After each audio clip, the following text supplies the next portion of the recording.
Welcome, welcome, welcome. I would like to welcome you to episode 426 of the Unpopular Podcast. This is the man, the myth, the legend, Jalen Hunter. Here at the Unpopular Podcast, not only ask you to agree with me, I'm asking you to hear me out.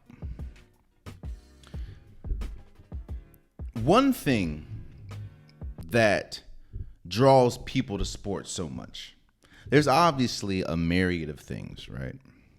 But one thing that we're going to discuss today that draws people to sports is the unpredictability of how a game, how a match, how a series can go.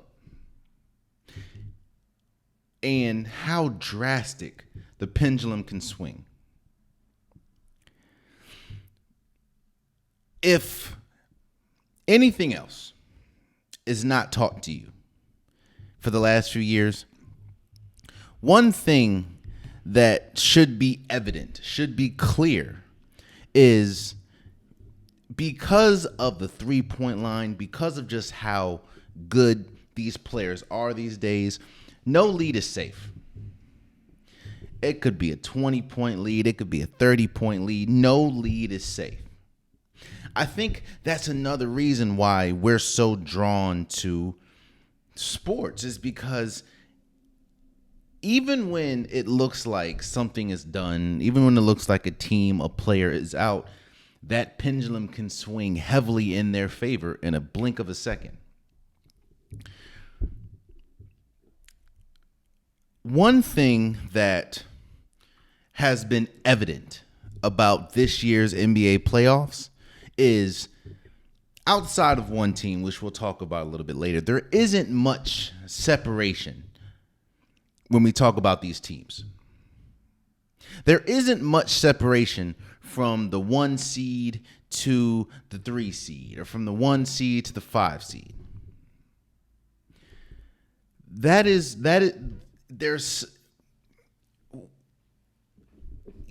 parity everywhere at this point in basketball. And I think it's beautiful to watch because, I mean, if you look at the graphic, that's the factoid that's been going around the past few days is this year would be the 6th year, I believe, that we have a different NBA champion. Let me say the 6th, in 6 years, we've had 6 different champions. For people that say they don't like parity, or for people that say that, it's hurting the game, stats, numbers are proving them wrong. I think the game, we've had this conversation here. The conversation continues to be had different places when we talk about the face of the league. And one of the biggest reasons why I said that I don't think there will be a face of the league, I don't think that we need a face of the league, is just because of the sheer talent. I think I talked about it then, but I'll briefly talk about it now for a second. The reason why there has been a face of the league, the reason why it is important at that time to have a face of the league, whether that was Bronny James, whether that was Michael Jordan, whether that was Kobe Bryant for a stint. The reason why that was important is because when we talk about sports like the NBA, when we talk about sports like, tennis, when we talk about sports like hockey, it is so important that fans, that promoters, that people are able to attach themselves to a player. And what the NBA has figured out, and I would probably go back to the Michael Jordan days, or maybe even the Magic Johnson, Larry Bird days, what the NBA has figured out is you're going to get more fans gravitating to a player than you would to a team. More people, if you talk now, they said they're fans of X player instead of X team. You can have a longer conversation, a longer debate about their favorite player than their favorite team. Now, obviously, you have fans that are still fanatics, that are still, team over everything. And those fans are cool. But that's not the majority of fans these days. So it was so important to have the face of the league so you can draw in a new audience. You can draw in people. You can draw in conversation. You can draw in marketing dollars. Well, there has never been a era in basketball where there is such a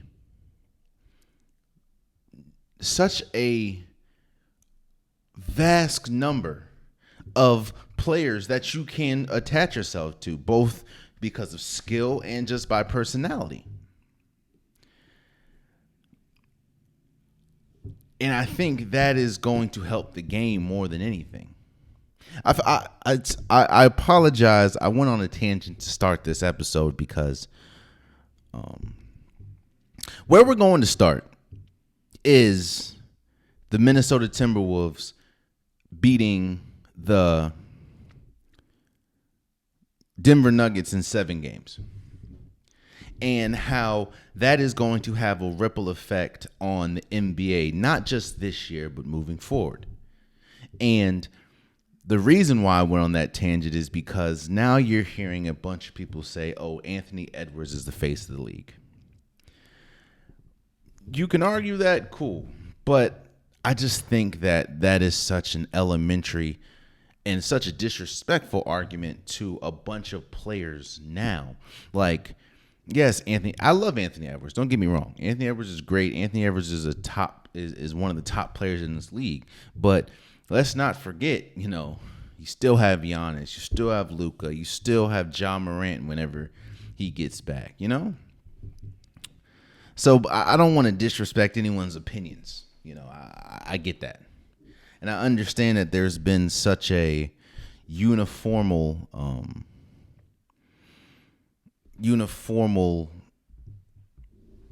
thing and a uniformal thought process that there has to be one player that you have to gravitate to. But I just think that we're in a day that you don't have to do that.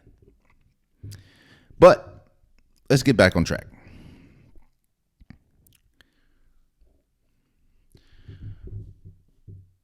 What this series, the Denver Nuggets, Minnesota Timberwolves series should have told you, or should have shown you, is a couple things. When it doesn't matter how great you are. It doesn't matter if you are the best player in the world. It doesn't matter if you are leaps and bounds better than the rest. There's going to get to a point where your supporting cast is going to have to help. Because once you get closer and closer to the championship, that usually means that you're playing teams that are better and better and better. And I said this at the beginning of the playoffs. It is very rare that we're going to get upsets in the NBA playoffs. It's very rare because, again, a 7-game series is going to show you who the better team is. I think we have to get away from attaching ourselves to the rankings and to the the standings more than, okay, is this team better than that team? As we sit here today and we talk about one topic that has been going rampant these past few episodes on this podcast is the reevaluation period. And we are at a point, the Denver Nuggets are at a point where they're at the reevaluation period. One of the biggest reasons why it's so important one of the biggest reasons why it's so difficult for a championship team, the following offseason that they win a championship, is because every single person that is up for a contract, up for an extension, feels like they deserve more because there's an NBA champion attached to their name.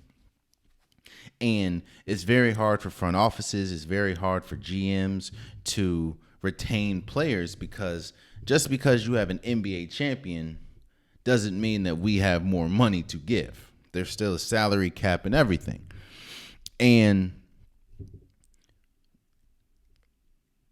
the Denver Nuggets losing Game 7 literally started the day after they won the NBA championship just a year ago. Again, it's like an avalanche. It's like a snowball effect. The Denver Nuggets were one of the teams that didn't do much in the trade this offseason or last offseason after they won a championship. They lost Bruce Brown, which was a huge loss, but they didn't do much because they felt the core that they had could get it done, because essentially it did. They essentially only lost Bruce Brown. But what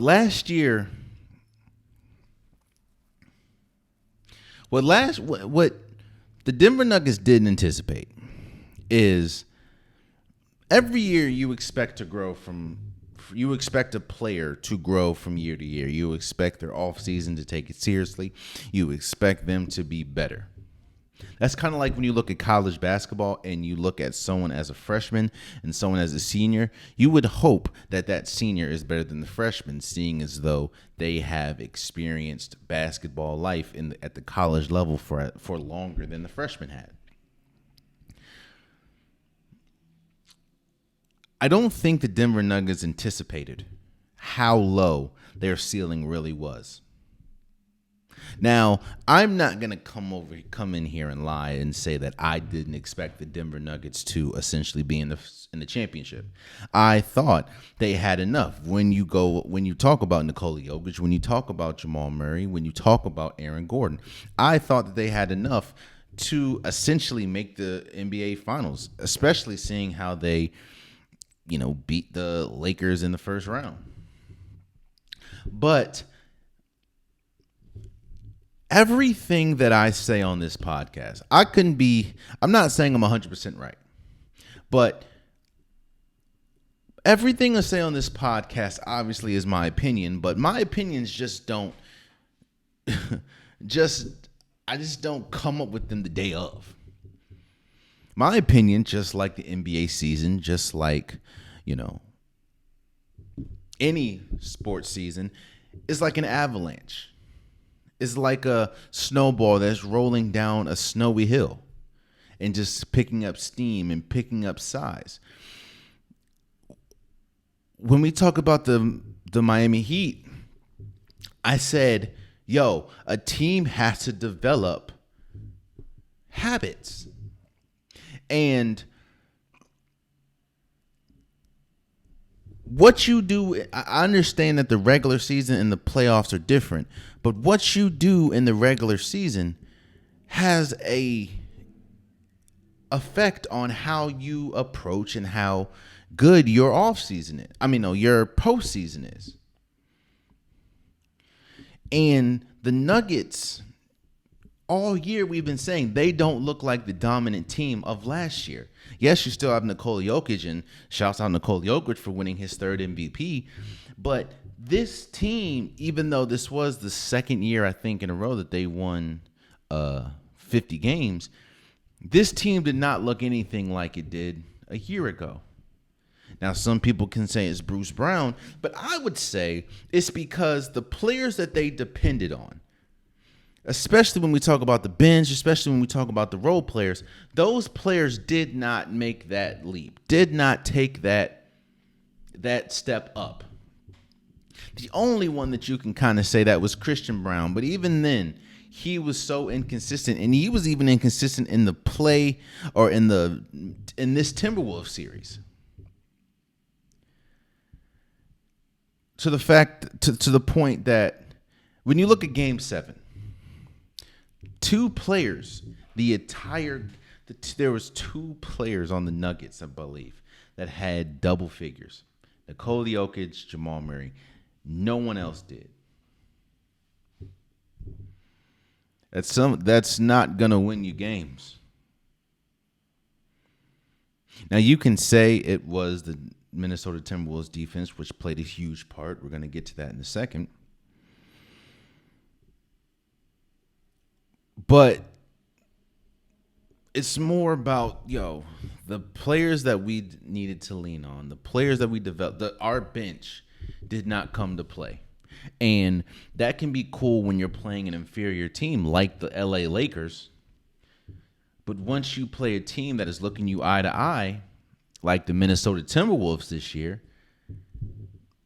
you just can't ride. Your best player is going to be your best player, but that's only going to get you so far. So I think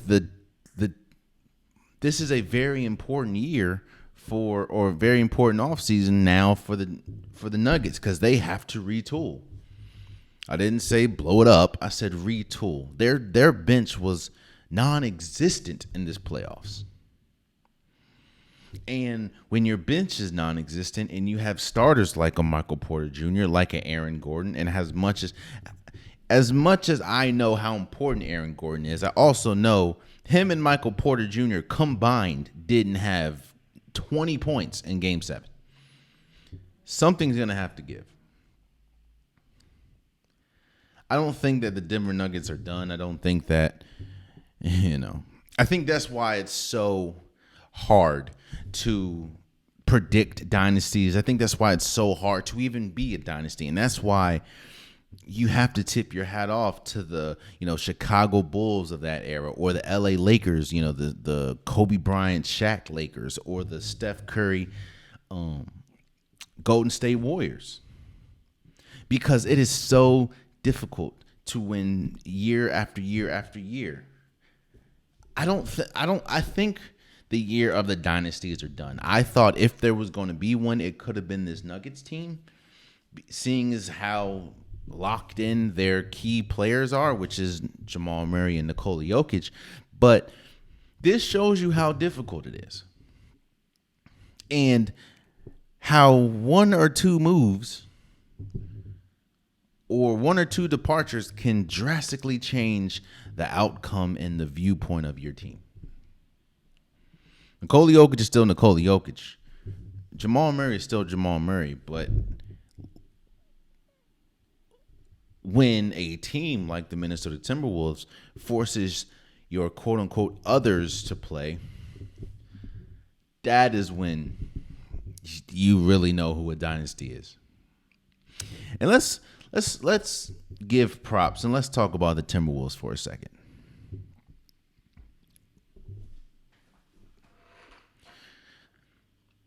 Did the Timberwolves have the best player in this series? No. The best player was Nikola Jokic. And honestly, he played like the best player. Outside of, I think, Game 6, he played like the best player. But what the Timberwolves were, or what the Timberwolves are, I'll say, is they know exactly their strengths and they know exactly their weaknesses. And when I talk about things that carry from the regular season to the playoffs, in the regular season, the Timberwolves were the best was the best offense or defense, in the league. And it goes back to my point last episode, is why I say defense wins championships, because your offense can wane. Your offense, some days you're hot as fish grease. Some days you can't hit water on a boat. But your defense, most of the defense is about effort. And the Timberwolves go into every series as the better defensive team, which gives your offense more wiggle room to, okay, let's get time. Let's figure out how we can capitalize offensively. The Timberwolves,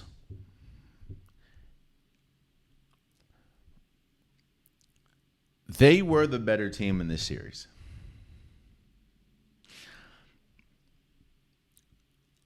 I think the key, I talked to a couple people about this and why I think Game 7 was so shocking to me.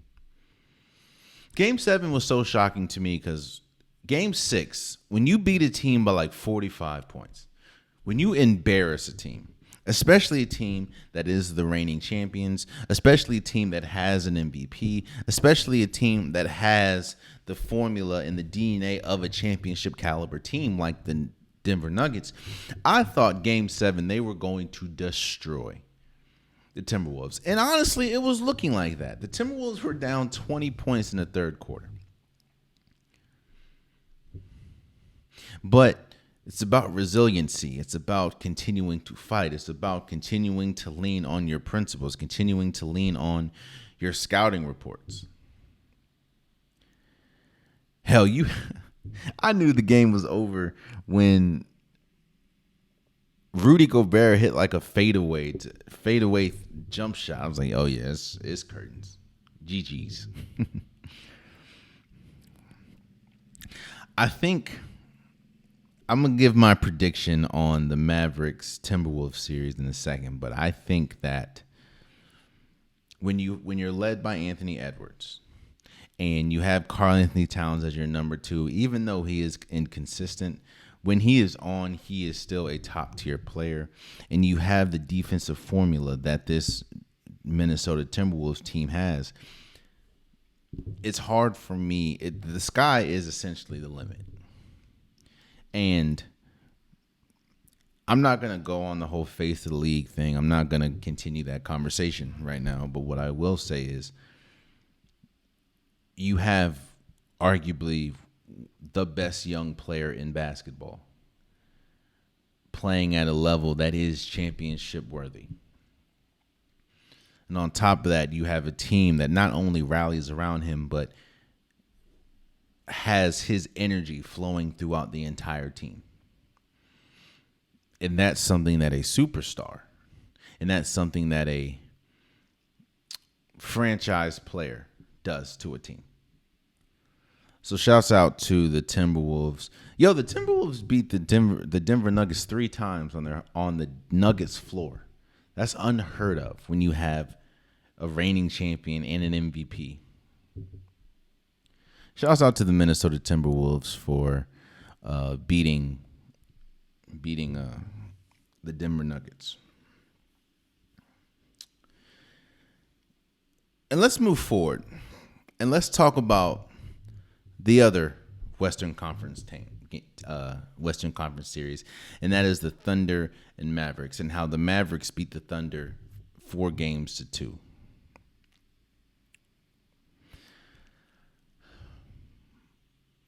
Last episode, I went in detail about youth, and I went in detail about how young teams make young mistakes, and those mistakes ultimately end up losing you series.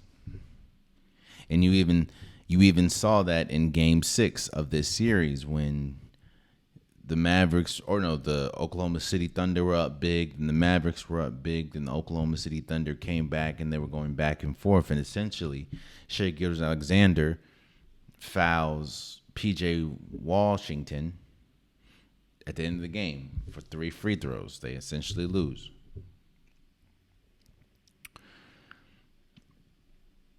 I think that even as we sit here today, and even as we dissect everything that we saw in the Mavericks and Thunder, I still think the Thunder was the better team.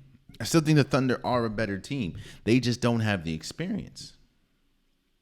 Now, I'm not taking anything away from the Dallas Mavericks. Dallas Mavericks were great. I mean, when you have Kyrie, when you have Luka, P.J. Washington was hitting big buckets. They were great. Derek Lively, shouts out to him. He was playing great. Daniel Gafford was playing great and big rebounds, energy plays. The Mavericks, I think what's shocking to me is how the Mavericks are kind of showing you how important trade deadline acquisitions can be, because P.J. Washington was a trade acquisition. Daniel Gafford was a trade acquisition, and they have played vital parts. And also, when you have the leadership of Kyrie Irving and you have the leadership of Luka Doncic, they were able to overcome the youth and the athleticism and the energy that the Thunder have. And you know what I want to do for a second? Let me shelf this and PS this for a second.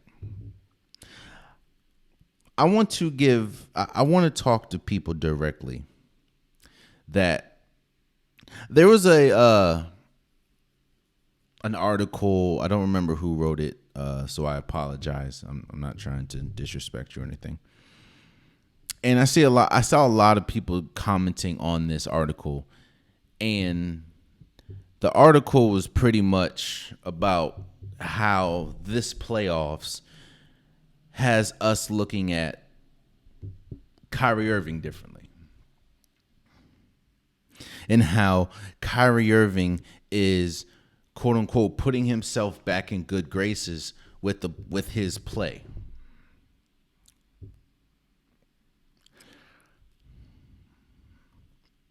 Let me first say that we are all different people. And what that means is we all react to things differently. We all speak differently. We all think differently. And that is the beauty of society. We're different people. And I understand that when you're in the spotlight, when you are a famous person, when you live your life pretty much in the spotlight, and that's what most basketball players or NBA players have to do, seeing as though they're, that you don't wear a helmet, so you know what they look like 24/7. People try to project what they want and their feelings, their beliefs onto other people. And what I think I get the people that say that Kyrie Irving has made some team-altering decisions, and they essentially didn't help the team. I mean, you can talk about what he did in his departure from Cleveland to Boston. You can talk about his departure from Boston to the Nets. You can talk about his departure from the Nets to Dallas. All are within realm. But when you see a lot of people still talking about the link that he posted, let's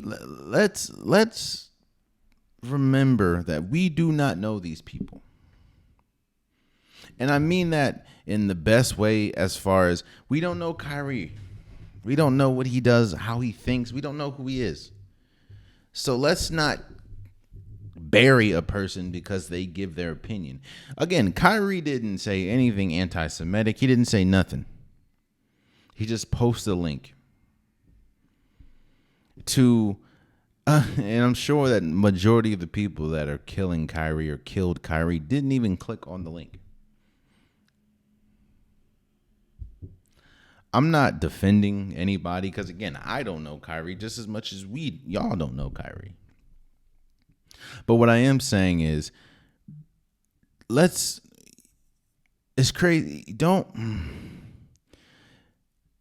bury a person that you don't know unless they've done something egregious. But Kyrie hasn't done anything, at least to my knowledge, to get back into people's quote unquote good graces. Now, yes, I understand that he might have took the whole player empowerment movement a little too far, but okay. So I think the Mavericks,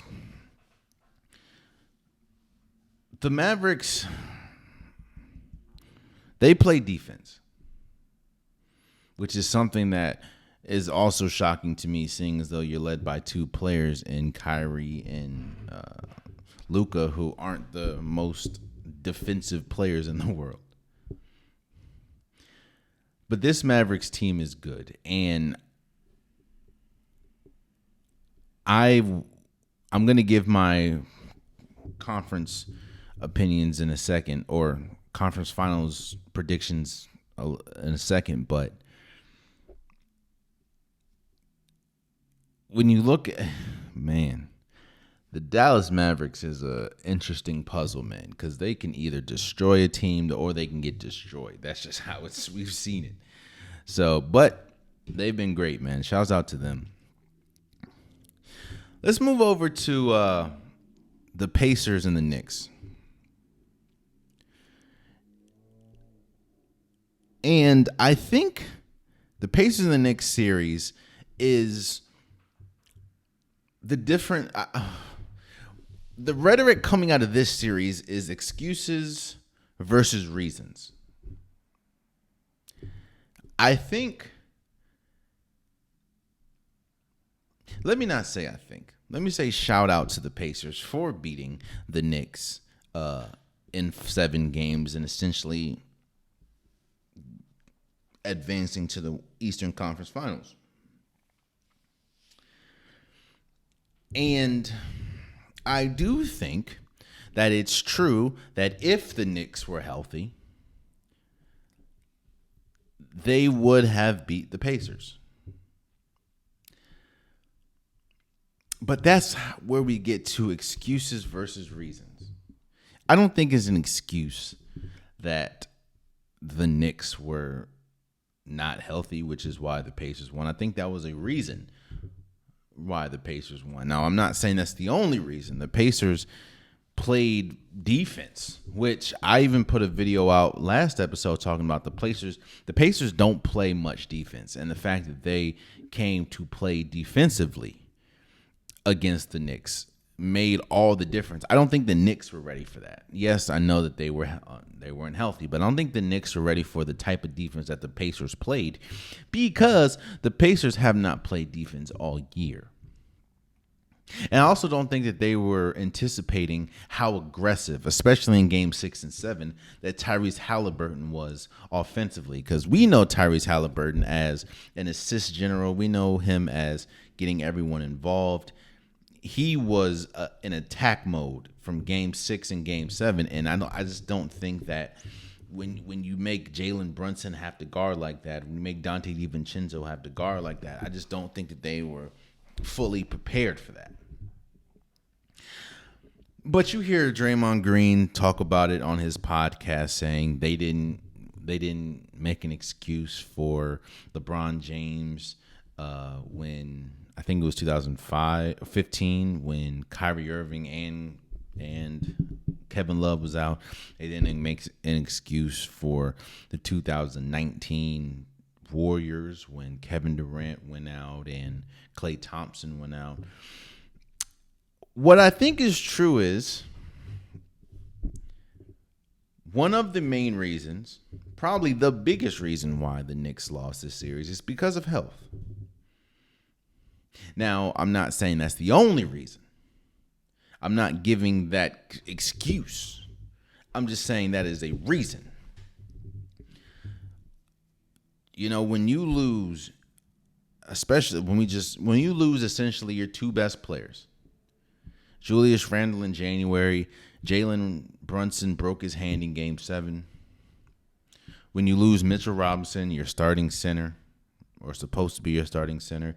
When you lose Bogdan Bogdanović in the Sixers series. When you lose OG Anunoby, who is your best on-ball defender. And he played 4 minutes in that game and couldn't even run, which is why he only played 4 minutes. Yo, when you look, I said, yo, this man can't even do a full sprint. Like, why is he out there? That is a reason. Now, yes. No, and another thing that I'm seeing is Tom Thibodeau getting a lot of heat for just the mountain of injuries that the Knicks have suffered. And they're attributing that to his style of, hard practices, and he plays people 35, 36, 37, 40 minutes a game easy. And while I do think that does play a part, and obviously the stuff that happened in the past with Derrick Rose, that came to light in this situation as well. I do think that plays a part, but I also just think a lot of that was bad breaks. Mitchell Robinson, I think a lot of his injury was due to just he he's just injury prone. I think the whole Jalen Brunson injury was a freak injury. Do you know how many people swipe down at the ball when someone's trying to shoot every single game, and the fact that one is what broke his finger? You know.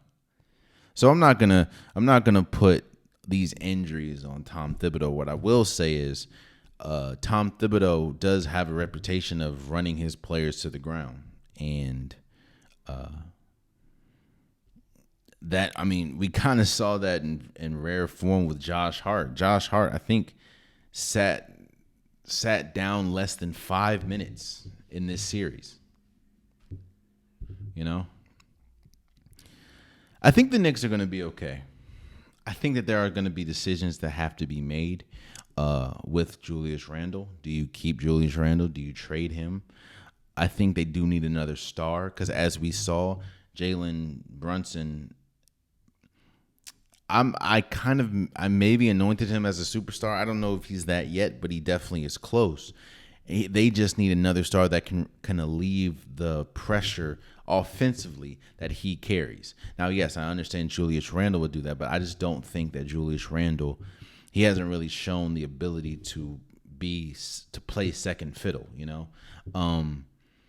If they're able to get a star this offseason, I think they'll be okay. You know, you have the Villanova trio. I think they'll be good. But I do think that a lot of things are the reason why the Knicks are at home. I think the biggest reason is their health. But I do want to give a shout out and congratulations to the Pacers, because the Pacers did something. They came outside themselves and obviously played defense. They obviously had Tyrese Halliburton was aggressive, because remember in the beginning of the series when he was the Tyrese Halliburton that we're used to, trying to get everyone involved, and a lot of people weren't hitting shots. It was like they were killing him, and that Tyrese Halliburton was causing them to lose games because nobody else outside of Pascal Siakam was really hitting shots. So, yeah, man. That was such an interesting series, man. The Pacers and Knicks, because like it goes back to what I was talking about with the pendulum swings. No team really had momentum for long in that series, and that's kind of what it felt like. So, shouts out to the Pacers for beating the Knicks. Now I'm going to get to my conference finals predictions, and I'm going to start with the Celtics and Pacers.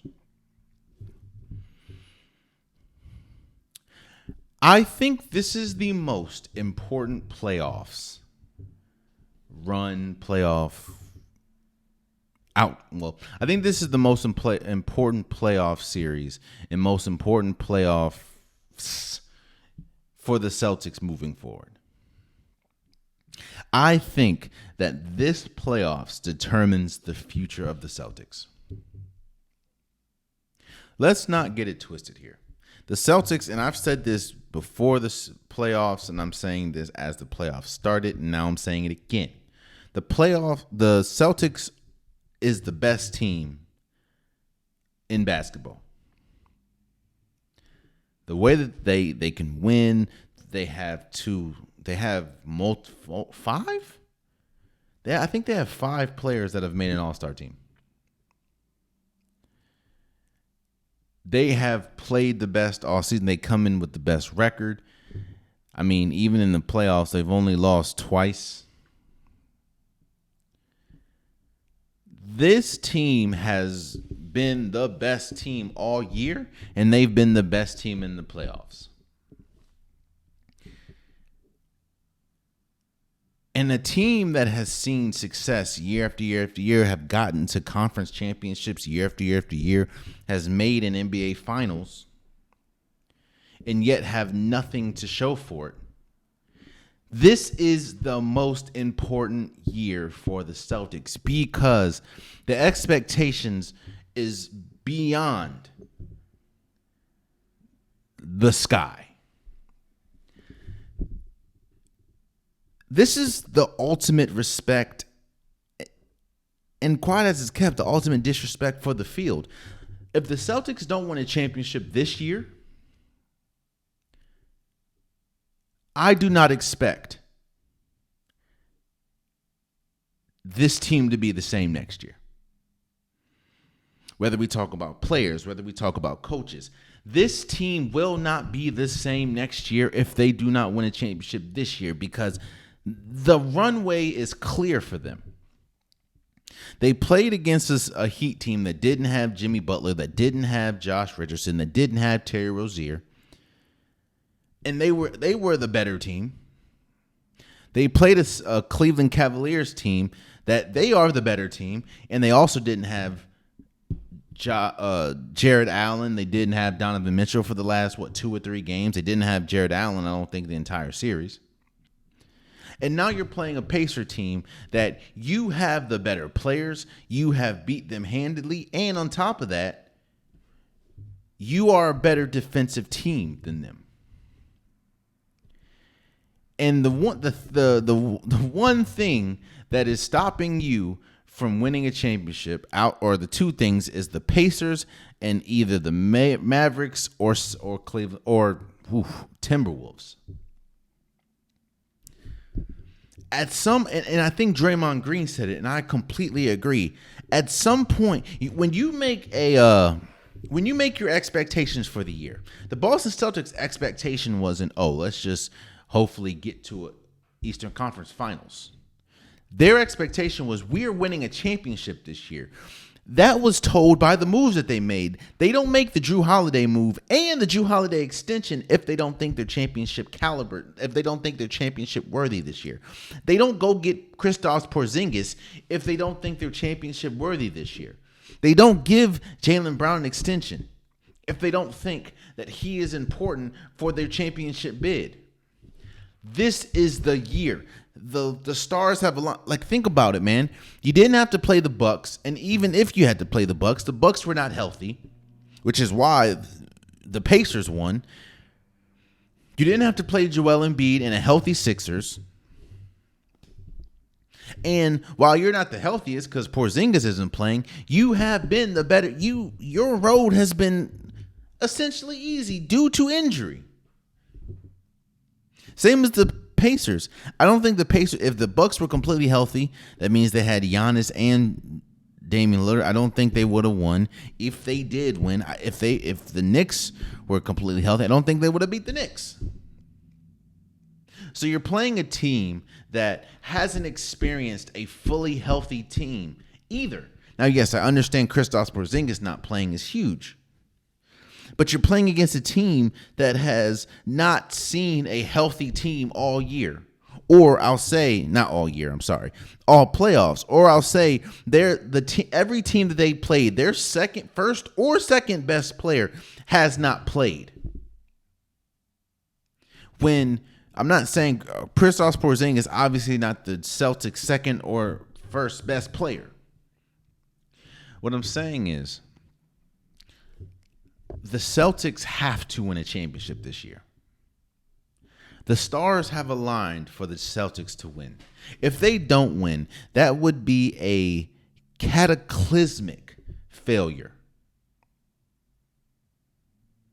And the way that the Celtics have carried themselves all year, the way that the Celtics have carried themselves in the playoffs, they've been destroying people.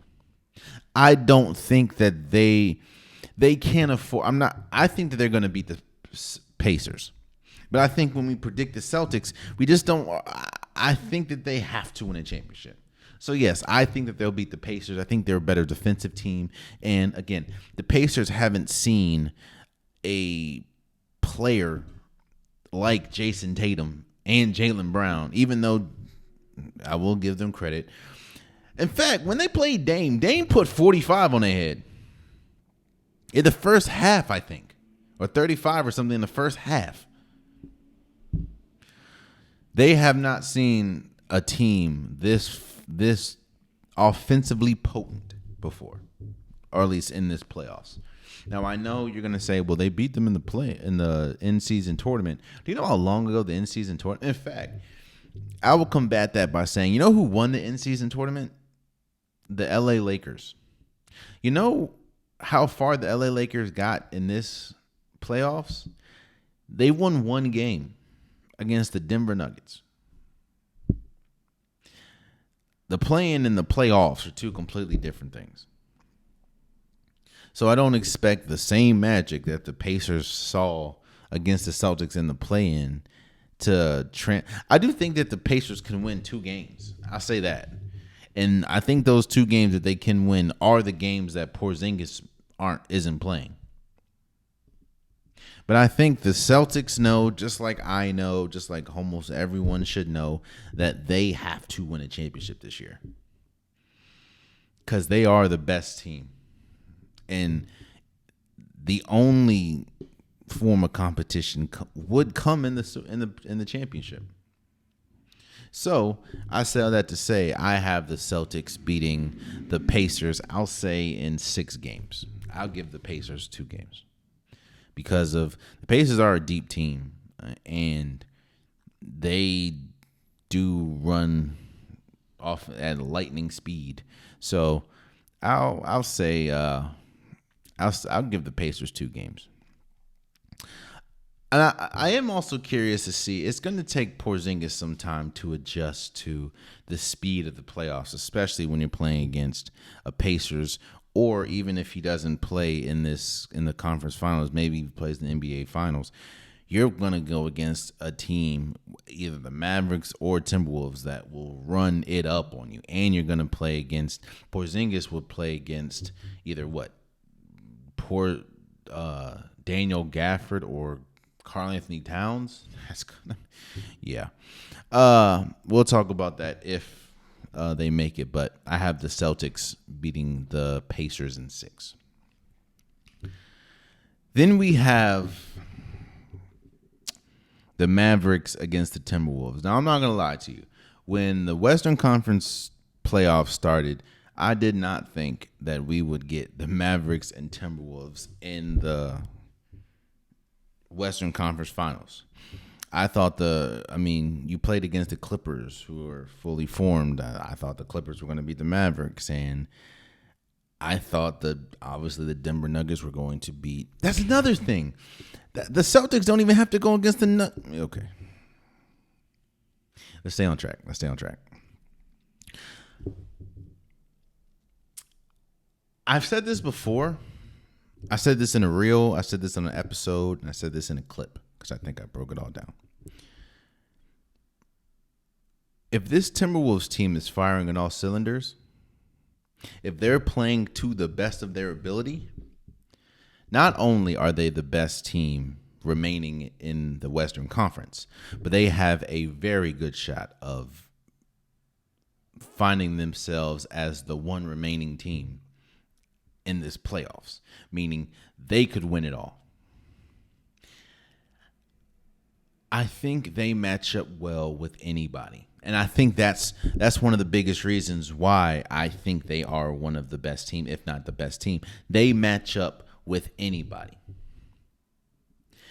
Like when you look at the matchup with the Mavericks, you have Jaden McDaniels, who is one of the best defenders. I think he made all NBA or all defensive first team, I think. You have Anthony Edwards. You have Rudy Gobert as a rim protector. And now when you're going against the Mavericks, you don't have to worry too much about – you're not playing Nikola Jokic. And you're also not playing Nurkic, which you got swept. So I don't even know why I even mentioned the Suns. But you're playing against Daniel Gafford, who's not an offensive – he's not a shooter at all, and Derek Lively, who's not a shooter at all. So – that's going to help you tremendously because now the Mavericks, at least that position, plays into your hands. Karl Anthony Towns is going to I say this all the time. I think Anthony Edwards is going to have his hand. Anthony Edwards and Jaden McDaniels are going to have their hands full with Kyrie Irving and Luka Doncic. It is important that Karl Anthony Towns beats his matchup, which I think his matchup is going to be either Derek Lively or PJ Washington. If you don't emerge as the better player in that thing, in that matchup, then it's going to be a long series for the Timberwolves. But back to my original statement, if the Timberwolves play to the best of their ability, they are almost unbeatable. Because they have scorers, they have shooters, they have defenders, they have drivers, they have players that can put the ball on the ground. They have a point guard in Mike Conley. They have Anthony Edwards who can take over games, as we've seen. And they have Karl-Anthony Towns who can take over games. Again, I've said this multiple times. Karl-Anthony Towns has a 60-point game this year. So he ain't no scrub. It's going to be a very interesting series. And no offense to the Mavericks, bro. The Mavericks, you have arguably the best backcourt in basketball in Luka and Kyrie. They are obviously the best remaining backcourt in the playoffs. And that duo, I'm not going to lie to you, I didn't see much success for that duo because of, we know Luka to be a player that thrives with the ball in his hands. And he hasn't really shown the ability to be effective off ball. And to a lesser extent, Kyrie Irving is in the same boat. The one time we saw Kyrie Irving be successful off the ball was playing with arguably the greatest player of all time in LeBron James. And he did play pretty well with KD, but injuries kind of derailed any chance of that blossoming to anything. So the Mavericks are no scrub in this fight. Do not get me wrong. But I think that the Timberwolves they're the better team. And I would be shocked. I think it's going to be a good series, but I'm going to say the Timberwolves I'll say 6. So I have the Celtics winning in 6, and I have the Timberwolves winning in 6, meaning I have Anthony Edwards going up against Jason Tatum in the finals. We'll talk about it if it happens, but those are my predictions. So let's move forward. Oh, boy. Man. So boxing happened over the weekend as well, and Tyson Fury went up against Usyk. I'm not even going to attempt his first name. Still no disrespect to you. I do know it's Usyk, though. That's his last name. But Usyk essentially beat Tyson Fury by split decision and is now the undisputed heavyweight champion of the world.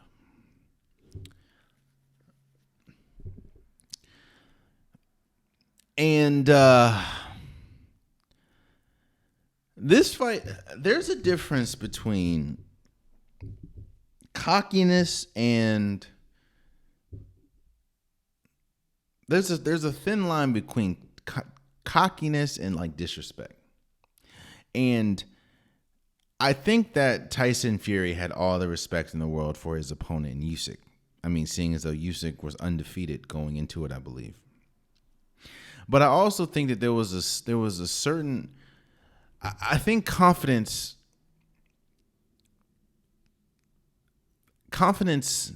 didn't allow Tyson Fury to look at Usyk the way that he should have going into this fight. And Usyk, I'm not going to say he destroyed him, but he beat him pretty soundly.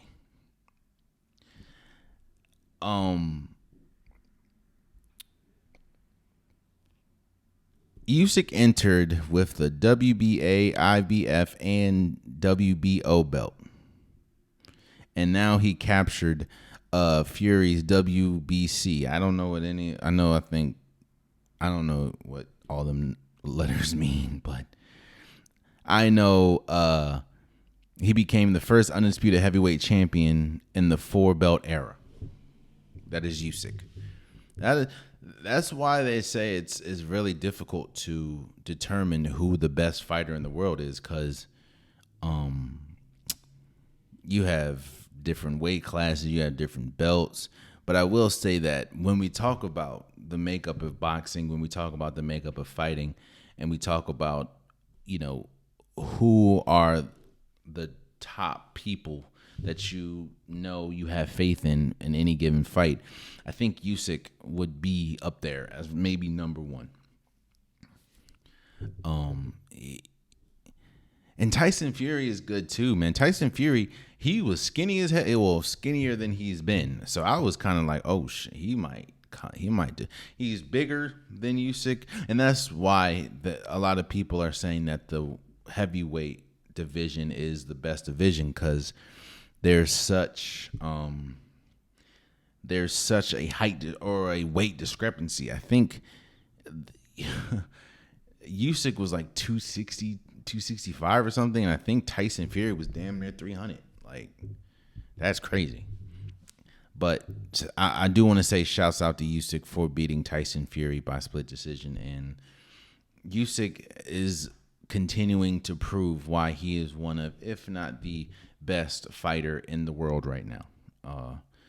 If it wasn't for, if it wasn't for, I just think his sheer will, Tyson Fury would have been out. I think if he had 2 more punches, if Usyk hit that man 2 more times when he was wobbling, it would have been a wrap.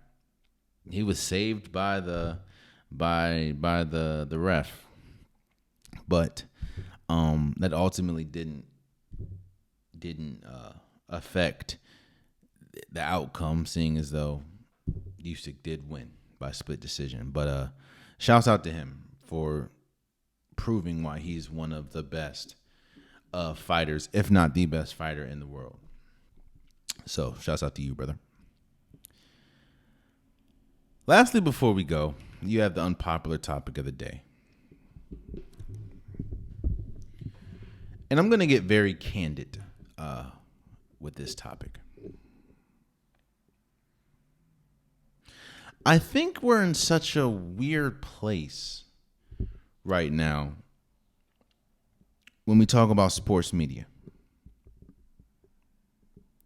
Now, I am not going to sit here and act like I am holier than thou when it comes to this media space. I'm not going to sit here and say that I even have a big presence in this media space. I'm just somebody that comes in and gives their opinion about sports topics, and people decide to listen or not.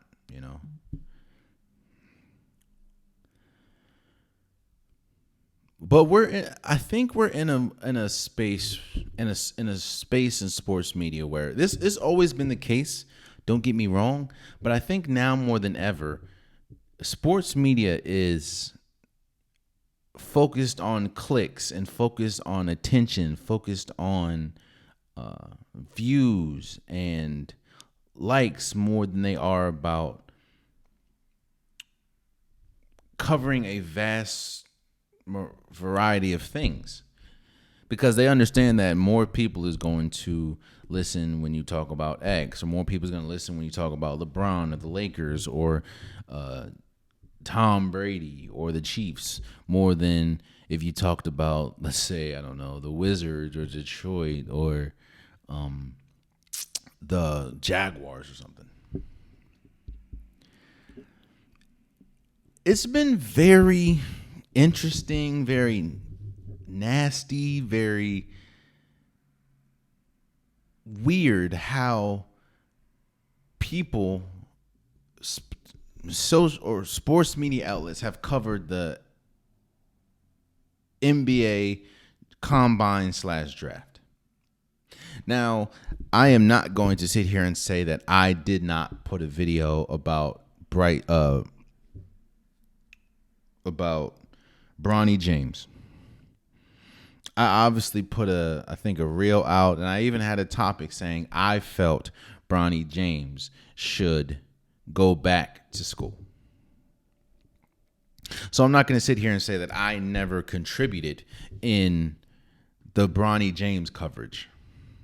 But one thing that I did not do is neglect or negate anyone else in the draft. And it feels like when you see sports media coverage of the draft / combine, all it's been is about Bronny. And I don't think that's been fair. I don't think it's been fair to him. I don't think it's been fair to the other players in the draft. I will acknowledge that it is a weak draft this year. Yes, I do know this. I also acknowledge that there isn't a Luka Doncic in this draft. There isn't a Victor Wembanyama in this draft. There isn't a Zion or a Ben Simmons in this draft. I get that. But when we're uber focused on one player who may or may not get drafted, I think that's crazy just because of the name and just because of the clicks it'll get. I want everyone to succeed. While I may think Bronny James should have gone back to college or should go back to college, obviously I'm not the one making this decision. And my opinion should not have any effect on whatever Bronny James does. I think and I hope that Bronny James and his family make the best decision for him. My opinion has nothing to do with his decision making, or at least it shouldn't have.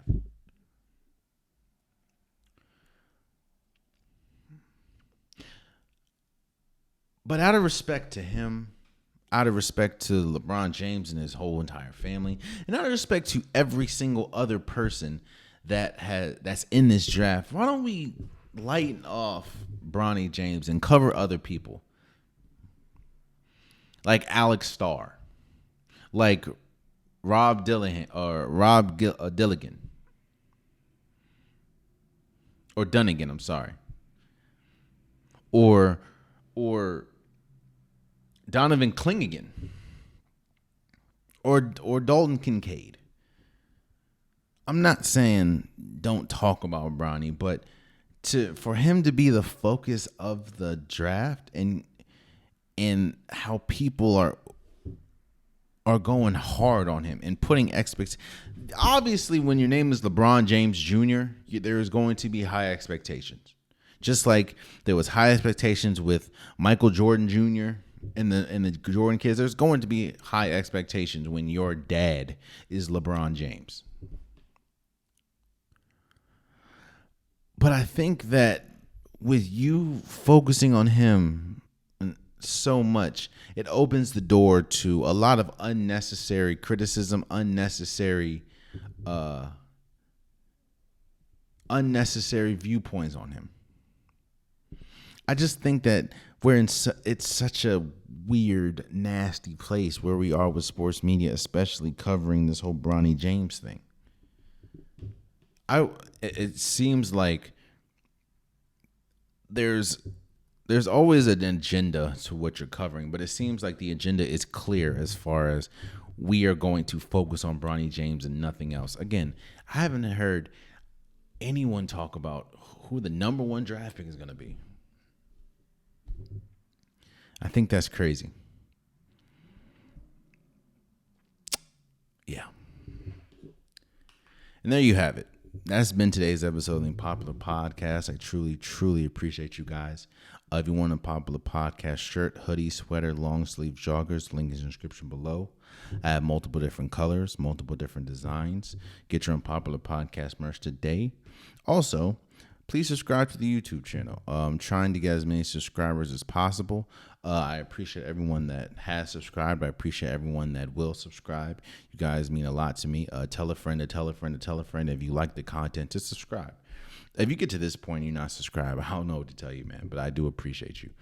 Also, understand that there are some people that only listen on DSPs. There's some people that only listen on YouTube. So all my DSP listeners, whether that's Apple Podcasts, whether that's Spotify, whether that's SoundCloud, please subscribe. Please follow. It definitely means a lot. No supporter is bigger than the other. So I appreciate everyone that supports and everyone that listens or watches. So if you are on a DSP, please subscribe. Also, please follow the socials. Follow Instagram. Follow TikTok. I I post pretty much daily there. That's where you get longer reels. I know there's reels that I put on YouTube. They have to get cut down to a minute. Most of those reels are a lot longer, maybe 1.5, 2 minutes, 2.5 minutes. So if you want to go watch those, go to TikTok, go to Instagram. If you want to debate, those are probably the quickest ways to get to me. If you want to debate about something that I said, if you want to tell me how much you agree, tell me how much you don't agree, hey, you're definitely open to do that. Follow the socials, and those are probably the quickest way to get to me. So I appreciate you guys. Until next time, much love.